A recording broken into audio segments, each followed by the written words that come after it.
In the past 7 years, since I left the corporate life of an accountant, I traveled the world in search for experiences, friendships, and answers.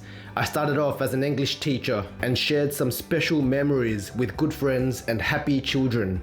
I then pursued the monastic life as a Buddhist monk in Taiwan and learned the ancient Buddhist teachings from great masters and teachers. After 2 years, I decided to continue my journey into Thailand, where I met the love of my life and we established a school together to spread the joys of learning to hundreds of students. Now I'm back in Australia where it all began, but this time full of inspiration, experience, and a greater sense of purpose. In my travels, I learned one truth, that everyone has something special to live for and a worthy message to share.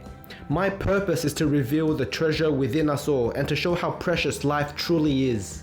Join me on my podcast, and together, let's shine mindfulness into the beautiful lives of everyday people. Let's go! Hey, how's it going, everyone? Welcome back to the Mindfulness Podcast. I'm the special guest for today. I'm Tiffany. Yes, and I'm Byron, Mindfulness Podcast, and today it's special guest my sister, and so I've invited her on to share about her life journeys and experiences so that we can all live and learn vicariously through them. How's it going, Tiffany? I'm doing very well. And yourself? Good, I'm very good, thanks. And so, to set the context for the podcast, I'm going to introduce you to the viewers, and then maybe you can add on what I've missed. How's that sound? Perfect. Awesome. So, Tiffany is a scientific researcher at Sydney University, where she studies the side effects of cancer treatment. She's been in the space for 7 years and is currently studying her PhD to further her contributions to medical research. In Tiffany's spare time, she likes to cook fun and exciting foods, exercise, and stay healthy. She also has a very cute, loving relationship with her pet corgi dog, Alfie. And 2 months ago, Tiffany became a mother with the introduction of Theodore, her new baby boy, introducing her to the world and to the family. Theodore is a very cute and happy baby who's keeping Tiffany very busy as she's transitioning to her new journey of motherhood. Most importantly, Tiffany is very friendly, approachable, and always optimistic about life. She's the life of all party and a pleasure to be around, my beautiful sister. That's the Tiffany I know and love. But now it's your turn. How would you describe yourself and what you do? So I would describe myself as, I'd say, generally a pretty normal person. I live a pretty normal life, I guess. I have a job, 9 to 5. I come home, to my husband, my dog, now my kid, I guess. I have my weekends, which I do my hobbies. I like to exercise. I like to eat good food. I'd say I'm generally a pretty normal person, a pretty lucky person, I'd say. I've had, things go luckily my way. I've been lucky enough to have, good education, good family, been brought up very well. But overall, I'd say I'm a very normal person. Yeah, so my sister's always been very happy, very grateful, as you can see. And so I'd like to go into the next question, which is, what are the key values that are important to you so that you're able to live the life that you live, which seems so beautiful? Yeah, so as you mentioned earlier, one thing that I try to sort of remember and remind myself day to day is sort of being really grateful for what I have, being fully aware that what I have at the moment is not just me. It's not just from me working hard. That's definitely part of it, but a lot of it has been out of my control, like mum moving to Australia, that's played a big role in our upbringing. Being able to go to the schools that I have, and then meeting the friends that I have, that's all, luck and the conditions have just played to the right hands, being at the right place at right time to meet my husband and everything. I'd say being really grateful and appreciating that things have happened outside of my control. Being grateful for that. Yeah. You mentioned mum, and we both agree that mum played a very important role in our life because our father passed away at a very young age. So mum brought us up by herself, despite all the odds and all the adversities. But how has mum shaped the values that you now live by? Yeah, so as you mentioned, our dad passed away when we were very young. And interestingly, that has never been a sad story in my life. It's never occurred to me that that's an unfortunate thing that's happened. Same, by the way. Yeah, and I think 100% of that is the way that mum brought us up. She has never made us feel that we're missing anything. We've never felt like our family was incomplete or different, really. I really didn't even notice our family was that different. I've never in my life remember thinking, oh, other people have dads and I don't. And that 100% goes to mum in really working hard to making our family feel so full and so happy. There was always laughter and joy and jokes in the house. Even though mum I remember her to be quite strict. There was also so much love and laughter to balance all of it. So I think that's definitely played a huge role in shaping both of our personalities and the way we see life.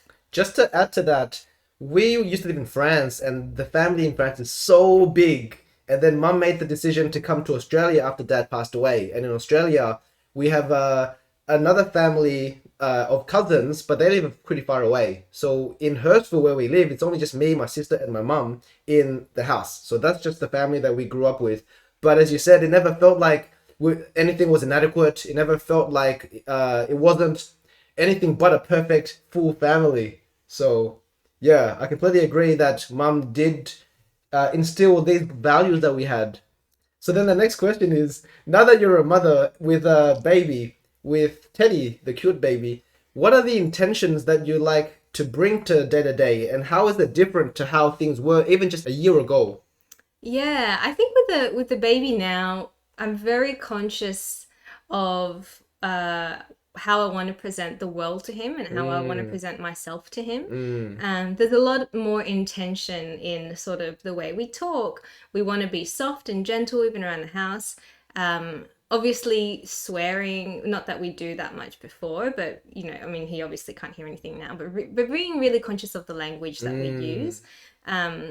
We want him to grow up to be, a soft, a kind person. I don't know how much of that we can teach and how much of that he will be intrinsically, but really trying to give him a happy, warm household. If I can get anything close to what mum was able to do for us, that would be great. Sort of just really happy, really light. At the same time, there was discipline, and it was not like we were just going crazy in our house. But yeah, a really warming feeling. That would be what I'd love. And that was obviously not something I thought about previously.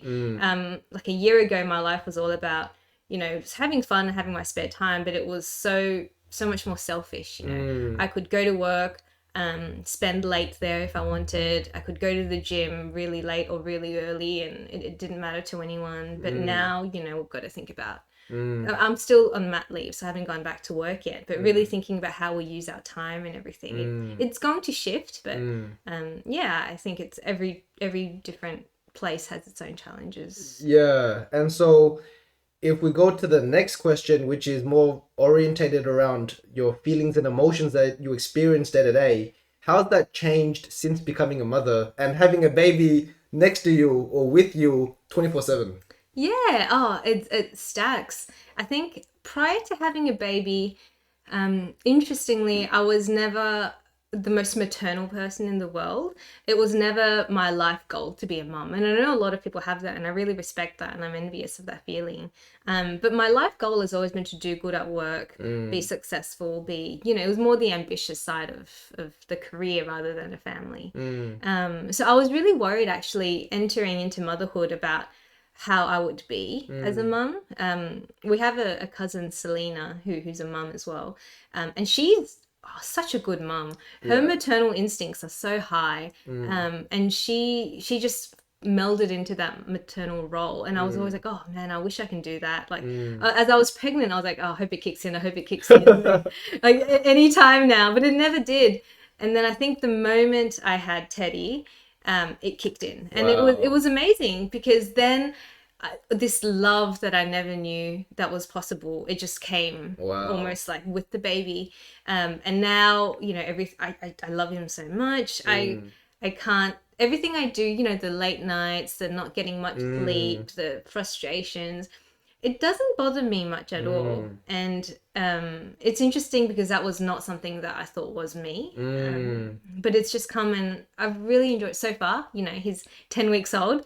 I'm fully aware that it definitely will get harder and there are different stages. I hope I can maintain this positive outlook and this sort of love that overcompensates any negative feelings. We'll see how it goes, but at the moment it's definitely not something that I thought is me, but I'm really happy that it's turned out this way. Because going back, like staying on feelings and emotions, you've always been a pretty happy, joyful person.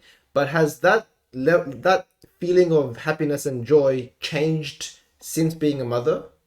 Is it like a different energy to the happiness that you're feeling now, or is it more or less very similar? It's definitely different, and it's hard to explain. The love that you have for your child, I think, is very different. Everyone says I had no idea what that meant before. Yeah. I, as you said before, I have a dog, Alfie.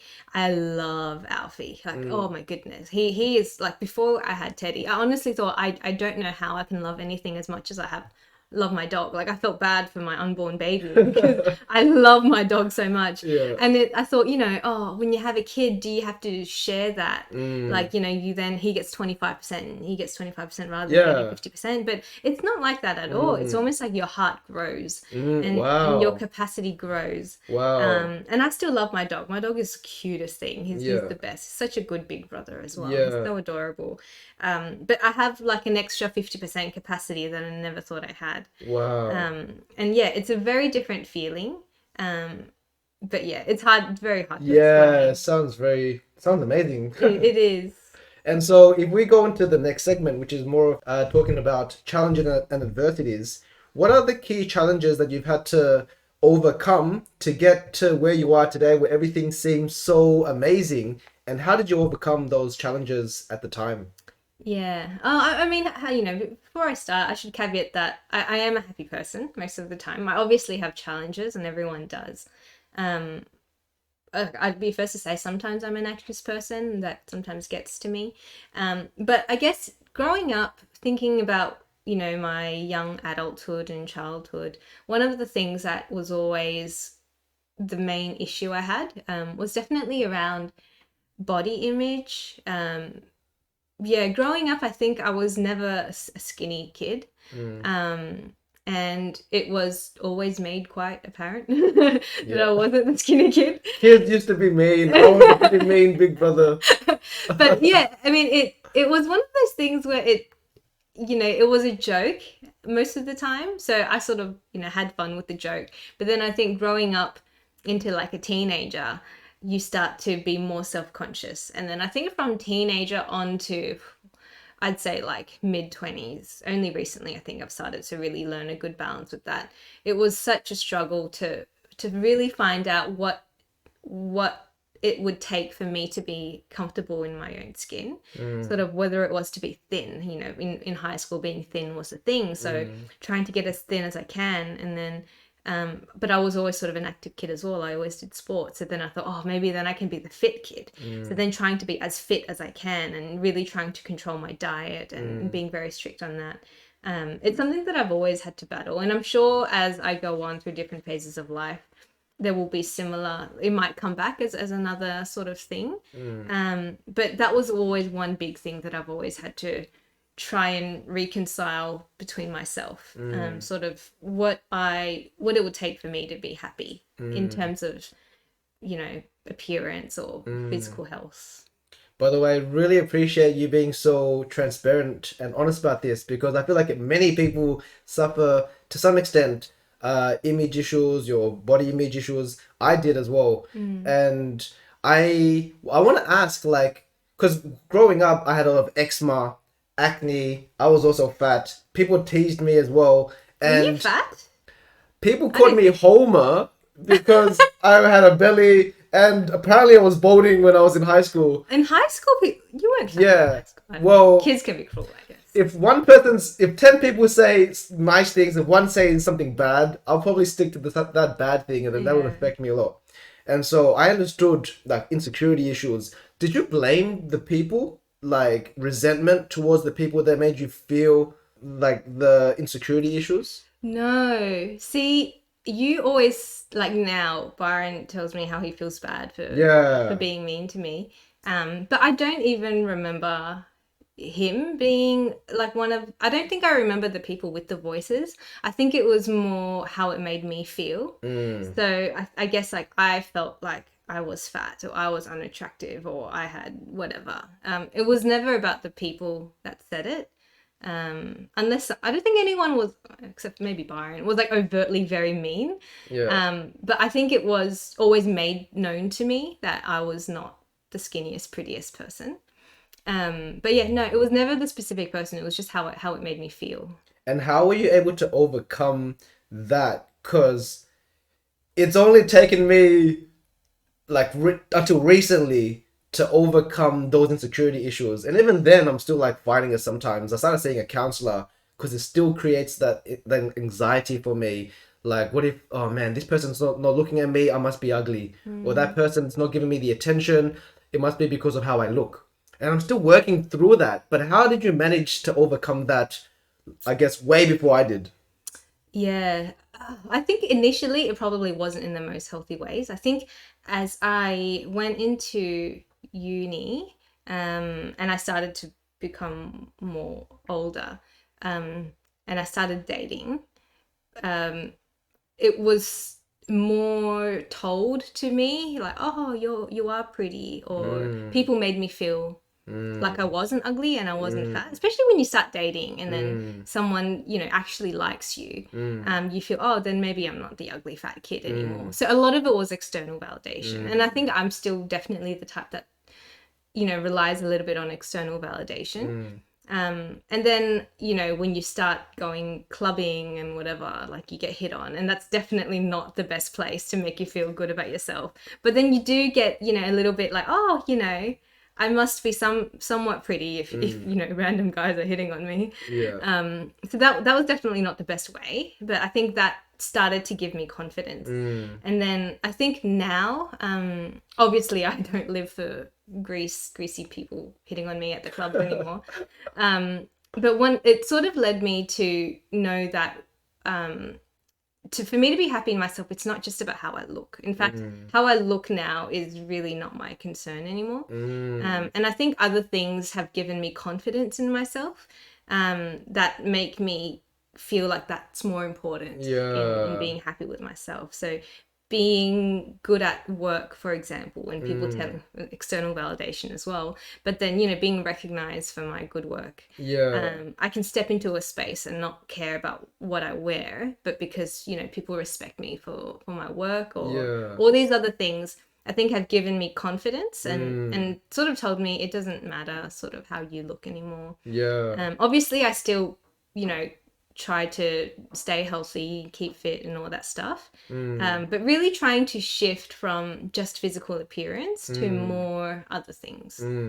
So for the people that are finding themselves, stuck in that fear or anxiety of insecurity issues, how would you use your experience to show them a different way of perceiving things to sort of like get them back on track? Yeah, it's really hard. But I think find other things that there isn't one thing that defines you. For example, if you think you're unattractive, attraction doesn't define you. You might be very good at drawing, or you might be the best friend. You might be a really good cook, and really lean towards those things that to help you feel good about yourself, and don't lean about things that make you feel bad about yourself. Obviously, like if you feel like you can't change it, especially. So for example, if you feel like you're at an unhealthy weight, but there's different factors that just make it really hard, don't beat yourself down about that. Like find other things that are going to make you happy, and try to build yourself from there, and not beat yourself about things that are going to make you feel bad. Yeah, so basically not putting so much attention on how you look, because if that's what you're putting the attention on, then that's gonna be magnified. Whereas for me, I realized that if I was very nice, because I used to get bullied, but if I was very nice, you don't bully the nice guy. And so I started redefining my identity, not so much focusing on how I look, but more about like my inner skills. And so then I focused less on how I looked, and that made me less insecure. But I didn't realize until what you're saying now that that's what I did, like unconsciously putting less attention on how I look and more on the things that are more important to me that I can control, because you can't control how you look sometimes. So for you, it might be work, For me, it'd be work as well in terms of health and, coaching. And so now I feel that I'm a lot less dependent emotionally on how I'm looking that day. Yeah. Yeah, And definitely. so the final question to round out the challenges and adversities segment would be, what are the current challenges that you're facing now, especially as you transition into this new journey of motherhood? Yeah. I think prior to having Teddy, I was quite, I'd say like more type A type. So I was, I really like having things in order. Mm, You know, 9 to 5 I do this, five to six I do this. I mm, really liked organization and sort of things in different boxes, and almost every part of my life had its place and was fulfilled, and I like to keep it that way. yeah. Like control, I think I really like Mm, control of things that I could control. So mm, whether it is meal planning my food so that mm, all my meals have a good balance of protein, fats, and carbs. Um, you know, having all my groceries done so that I know, from on Monday what my meals are going to be. So I've got mm. everything planned, Wow. and not leaving much room for spontaneity because Mm, I like to have things organized. mm, Um, Obviously, having a kid now, I'm sure routine is sparse at the yeah. very least, and Yeah. it's going to get sort of even trickier. Mm, When I start to get back to work, I think I'll have to learn to live with a bit of things being out of my control and mm, unpredictability. So one of the things, for example, is I love going to the gym and I love exercising. And prior to having Teddy, it would be like a 5 6 day a week kind of thing, mm. and I took it very seriously. Wow. Um, and I think when I do get back to the gym routine, I sort of have to accept that it's not going to be 5 6 days a week of sort of a program that I really took seriously, Mm, or even I might have to eat out more than I want, or the food is going to be more quickly thrown together rather than these elaborate recipes that I love doing mm, and spending time on. So I think really learning to let go a little bit mm, of things that I can't control, and it's going to be tricky because I love calendars and I love mm. things, Structure. exactly. But with a kid, it's never going to be Mm, exactly how you want it, and so mm, it's something that I think I have to learn to live with, a bit mm. of more unpredictability. Yeah, yeah. I think that's hard, like especially coming from, because I like keeping structure as well. I have a morning routine, evening routine, Mm, and having a baby makes it very difficult. So I yeah. guess, like, how have you managed with that for the first 2 months? Yeah, it's really interesting, but I think again, it's like because I enjoy the process of being a mum so much, I Mm, really haven't even thought about it. wow. I can remember before I gave birth, I was reading and watching about people that have given birth that are, really into fitness as well. And they say, oh, for the first 6 weeks, you pretty much can't exercise because your body's still healing and you don't want to, Mm, ruin everything. And I thought, oh my God, no exercise for 6 weeks. Like, mm, that's crazy. Like, how am my mind will go crazy. I don't, even not for my physical health, my mental health is going to go crazy. yeah. And now I am about 10 weeks now, and I've done some light stretching, definitely not back at the gym. And I haven't Mm, even, placed that much importance on it. mm, I think obviously motherhood's keeping me busy, but I'm enjoying it so much that I mm, don't feel like I'm missing out on something. I mm, just, yeah, there's just so yeah. much more to enjoy at the moment that it just doesn't seem as important to me at the Yeah, yeah, moment. yeah. Wow, nice. Okay, amazing. So now to go into the next segment, which is more hopeful and positive, what are the things that you're looking forward to in the future that give you that excitement and energy and drive? Especially now as a new mother. Yeah, definitely as he starts to grow, I'm excited to see what kind of little person he'll grow up to be. Yeah. Is he going to be playful? Is he going to be into sports, or is he going Mm, to be into more artsy things? Um, what's his voice going to be? Like, is it going to be squeaky? Is it going to be deep? Like, that's wow. cute. So Yeah. little things, I really look forward to getting to know him as like a Mm, person. wow. Like every day he gets a little bit different. So he's starting to giggle and Mm, smile, and that's really exciting for me.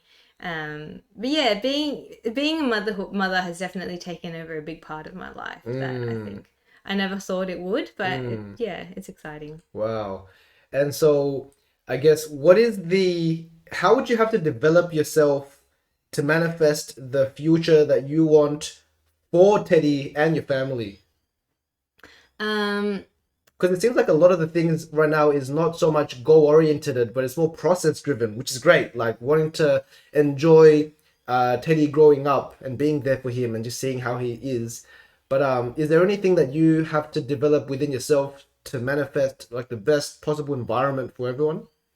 I think, and I don't know because it's my first go at being a mum. But I think you might have to really envisage the future that you want for your Mm, kid, and then go from there and mm, sort of be more intentional about what you do. mm, So, and maybe this isn't the answer, maybe you can just wing it, and you'll have a nice loving household. But I feel like for me, I sort of, in my goal, I have in my mind, I have this goal of what I want him to be, or the vibe that I want him to grow mm, up, and then consciously making choices to get there, mm, and setting the conditions right for him to be able to thrive and mm, grow as much as he can, and be as happy as he can. mm, Um, so yeah, things like giving him the opportunities mm, that I can, so that he can mm, make his own choices, that whatever he mm, wants to be. But yeah, I think it would, for me, the way that I would go about it is being quite intentional mm, in the decisions I make mm. that may have an effect on his life later on. Yeah, wow. And to finish off, what are the key insights that you've learned in the first 2 months that you'd like to share to anyone that's considering or, just like starting to enter this journey of motherhood? Everyone is different. Mm, Every baby is different, and every mm, mum is different. So take it easy on yourself, I think. mm, One of the things I've had to learn, and I'm still learning, it's been 2 months, obviously, there's lots to learn, but is that there's you can spend so much time googling answers for, mm. I think I read somewhere that being a mum is like getting a job that you have no qualifications to do, Wow. but you Just have to learning do on the it. job. Yeah, but you have to do it because otherwise he's going to die. So you Yeah. have to do good at this job, but you have no qualifications and no experience in how to do Mm, it. And so one of the things is sort of believing in yourself and believing in your baby, to make the right decisions, and not spend so much time googling answers, because mm. there's a million ways to be a baby, and there's a million ways to be a mum, Yeah. and not and not don't get down on yourself, don't be too anxious. I am more of an anxious person, so I do want to, and because I am like more type A, I want to do things right. So I want to find the correct way to put him to sleep, the correct way to breastfeed. Yeah. And there isn't always one answer, and there isn't the best answer. Mm. So take it easy on yourself, trust your mother instincts a little bit. Yeah. Our parents did it without Google, so I'm sure it's possible. Yeah. There's Yeah. definitely, you have to trust the Yeah. Trust your process. intuition. Exactly, which I think is hard when you have the Yeah. internet out there to tell Yeah. you. Yeah, Because I think everyone wants to do their best. They don't want to make mistakes. exactly. So it's hard to trust themselves over like doing like copying everyone else or just saying Mm, what everyone else is doing. exactly. Yeah. Tiffany, it's been a pleasure having you as the third guest on the Mindfulness Podcast show. Before we finish off, is there anything else that you'd like to share with the viewers before we finish for today? As a sort of Byron said, take life, try to enjoy it as much as you can. Mm, I think I live with people that are really happy and really, upbeat, but um, I think not everyone can find it as easy to sort of enjoy everything that they have. But I always just want to give the vibe, give off the energy that, it's all positive. mm, Don't be too hard on yourself. Yeah, and just be as happy as you can. It goes a long way. Try to see the good things in life. yeah, Yeah, I think that's yeah, the way that's the sort of vibe that I want to, project to my friends and to my baby. Yeah, just easygoing. yeah. I completely agree with that. I also want to vibe with that. In terms of, being happy, joyful, positive. That just creates the atmosphere that is so supportive, allowing us to, be comfortable, allowing us to feel supported in what we do. So thanks again, Tiffany. It's been a pleasure having you. And thanks for watching. I'll see you guys next time. Bye for now. See ya. Bye bye. That was awesome. Nice.